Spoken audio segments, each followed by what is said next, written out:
Escalation in Gears 4 was built as an esports mode. And when we developed Gears 5 Escalation, the changes that we made this time around was all about, getting the team involved more in sort of the in-between round decision making, giving more options to what the players can do with each of the players and the roles. We felt that people were still sort of throwing their lives away, and there wasn't much, repercussions to that. And we wanted people to think about, when they would push hard. And so we've implemented a life system now where you start off with 5 lives, and you could just straight up squander them all. But if you do, you can't respawn. You have to wait there till the round ends. And even when the round ends, you just get 1 life back. So that means you have to be really careful the next time you go out there. So they really have to learn how to think more tactically, more strategically about how they spend each one of their lives so that they can maximize their team's effectiveness. Like, how many times have you been to a playtest up in Canada here? I think it's like 4 or 5 times or something like that. 4 or 5. Yeah, 4 or 5-ish, something like that. Yeah, something like that. Lucky, bro. What about you? 1. 1? Yep, my first time here. First time here, so you didn't actually... Welcome. Yeah, welcome. So we're going to be taking a look at Escalation 2.0, which is going to be a little bit different than what you guys have played before. Like Escalation's a game that kind of mixes, territory control with a lot of slaying. We've taken that foundation and we've just tried to make lives matter in a much more deep way, right? So to bring kind of a feeling of momentum to the game. Escalation was always built with team play in mind, with strategy in mind. And in Gears 4, it achieved all those things, but it's become a little bit stale. And in Gears 5, we sort of upped all those elements. Communication is critical. Strategy is critical. Coaches sort of guiding the teams through a match is going to be a bigger thing. It all empowers that sort of feeling that we started with Gears 4, and in Gears 5 is going to be so much more strategic and deep. Oh, new weapons. There are new weapons, yeah. The machine pistols. And the machine pistols are sort of an upgrade over the snub, where it's very short range, but fires really fast. The snub is sort of a staple of Gears of War, and it's, one shot, it's very accurate. The machine pistol is sort of almost like the opposite of that, where it shoots like a lot of rounds. You can hold it down for automatic fire. The recoil is insane, but if you're close to someone, you're doing an immense amount of damage. And while it's not exactly for the competitive scene, we brought a favorite multiplayer feature, which is kill cam. So when I play, and I play guys that are good like you guys, I just get killed. I just go around a corner and I get killed, and I'm like, what the hell happened? And oftentimes, I want to throw my controller, and I'm like, there's no way. The game doesn't support that. There's no way they killed me. But seeing the kill cam, I'm gonna be like, all right, it's on me. And I get to learn from that, right? Yeah, exactly. It'll help even us learn, because this guy kills me a lot. So I'd like to see how he's killing me inside a game. That'll be good for old people like me. Yeah. So.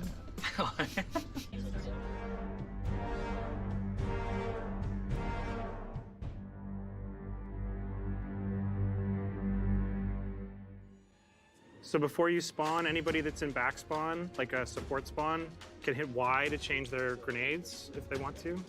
They can pick between smoke and flash. So the flashbang's a new grenade inside Gears. What happens is when you throw the smoke grenade and it lands, it sort of detonates and a sort of concussive blow goes out, and players get stunned.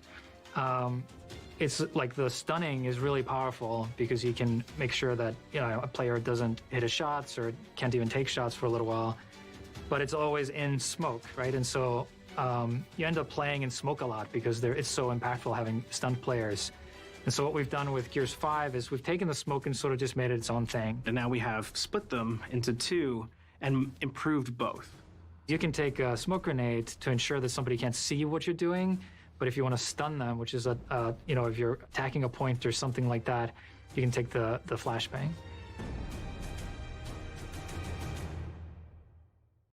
You said how you can upgrade weapons because they start with low ammo? Upgrades are picks, so everything's a pick. what you can do is you can either choose to make it respawn faster or give it more ammo. So they picked a flashbang, and so now it's actually a cursor selection. So now you vote between smoke and flash. So the sort of team captain gets to choose the slot that you're gonna adjust, and then everybody votes on the one thing that they want. So if the team is really coordinated and communicating, they'll all sort of vote the same thing. But if they're not, then you might see people go like, no, I want this one, no, I want that one, and then like they'll be sort of arguing it out a little bit.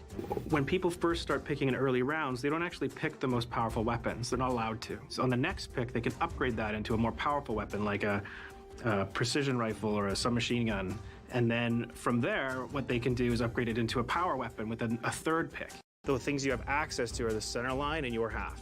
Okay. Except there's one little nuance. You can choose to deny a slot to the enemy team on their territory. It won't spawn anymore for 3 rounds. But after those three rounds, it comes back. Okay. So you better hit A quick on which one you want. And you can place it like anywhere? Yeah, so they're placing it like basically on their secondary, close to spawn. So every round you get like 1 extra life. So there you are down to 2. Like if you burn them all up, then like literally you just get 1. I didn't even think to look at that. Yeah, I know. Like when you're choosing to spawn, like right now you're choosing to like deplete your lives, right? So you're gonna start this round with 3. They were calling on the other side. They're like, they're burning lives, just kill them. So just something to keep That's in just mind. not like active up here. I know. Yeah, it's a different way of thinking about it. Like we do a calculation of which team will win if it continues like this, Yeah, right? I've been paying attention to that. Yeah, so like for their, like once it's like 1 minute or something like that, it starts counting down. Like obviously you can affect it. Yeah. And if it goes, like if you swing it around, it'll go away, but it'll tell you like a countdown, like we're winning. So you don't have to do like the mental like calculation anymore. Yeah. I mean, I've liked that. It's helped me through this right now. Right. Did you see the little dots like on the screen? Do you see the little dots on the screen when you're getting hit? Can you actually tell? Like, can you read them Yeah, right I now? can. I can. Yeah. Yeah. Like, especially when you went wide on me. Yeah. And I hit him with that the second shot. I could tell his body language changed because my full spread hit him. Right. Yeah. Yeah. You can actually see. Sorry. You can actually see the times now on all the respawns. So like, if like you can actually tell like when snipe's coming up. I seen it. It said 6, I think. Yeah, it was 6 seconds. So snipe's up. Okay, yeah, there you go. They just got it. All right, I'm up. So here you're picking. You get to vote between because they're upgrading the grenades. It's now like the Marksa, Hammerburst, or Incense. So pick which one you want.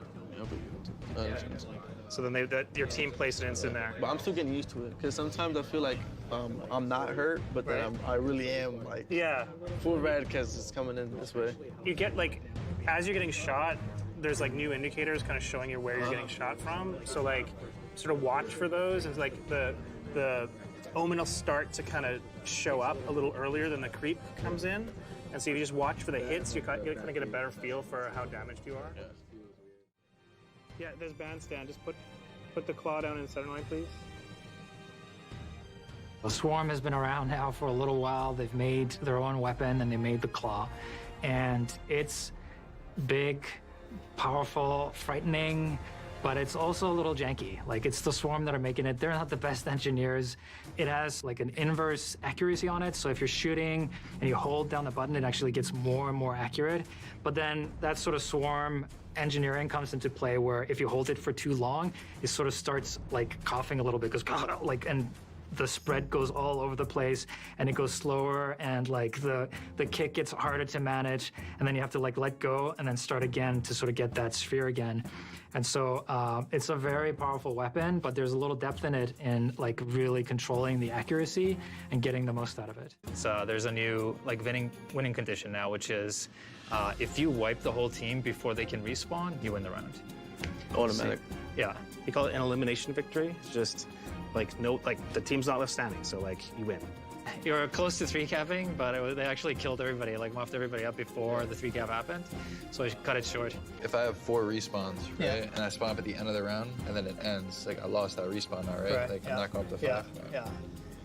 Yeah, I have to really manage it. Like that end moment, especially when you're like, holy shit, like you have to make that call, like, can I run there and get, like, actually impact this fight? Or should I hang back? Yeah, so now it's actually down, like, Escalation used to go up for the respawn timer, now it's down, so it's actually 10 seconds. So it's gonna go fast. Like I was so careless throughout that first half, and when I was like out of lives, like or when I was running low, I just started to like feel it. And like when I started getting lancered a little bit or shot a little bit more, I was like, I need to get the hell out of here. I can't be sitting here.